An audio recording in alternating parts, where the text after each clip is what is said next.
Ayushman Bharat free treatment कैसे मिलता है? अगर आपको या आपके फैमिली मेंबर को अचानक हॉस्पिटलाइजेशन की जरूरत पड़ जाए तो सबसे बड़ा डर क्या होता है? ट्रीटमेंट का बिल, कभी कभी लाखों रुपए का खर्चा सिर्फ एक सर्जरी के लिए। और इसी वजह से बहुत सारी फैमिलीज फाइनेंशियल स्ट्रेस में आ जाती हैं। लेकिन इंडिया में एक ऐसी योजना है जो इसी प्रॉब्लम को सॉल्व करने की कोशिश करती है।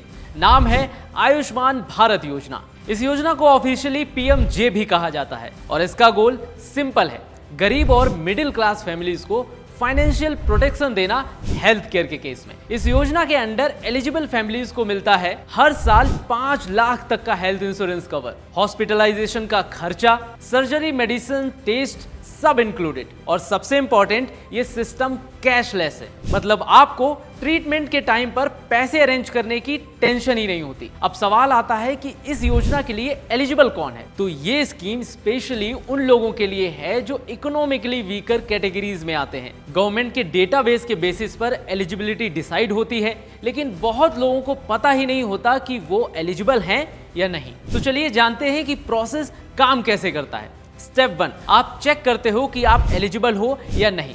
स्टेप 2, आपको एक आयुष्मान कार्ड मिलता है। स्टेप 3, आप किसी पैनल्ड हॉस्पिटल्स में जाते हो। स्टेप 4, ट्रीटमेंट कैशलेस हो जाता है। सिंपल है लेकिन पावरफुल। इंडिया में हजारों हॉस्पिटल्स इस स्कीम के अंडर रजिस्टर्ड हैं, मतलब आपको सिर्फ गवर्नमेंट हॉस्पिटल ही नहीं, प्राइवेट हॉस्पिटल्स में भी ट्रीटमेंट मिल सकता है। और ये एक बहुत बड़ा एडवांटेज है। लेकिन ग्राउंड रियलिटी क्या है?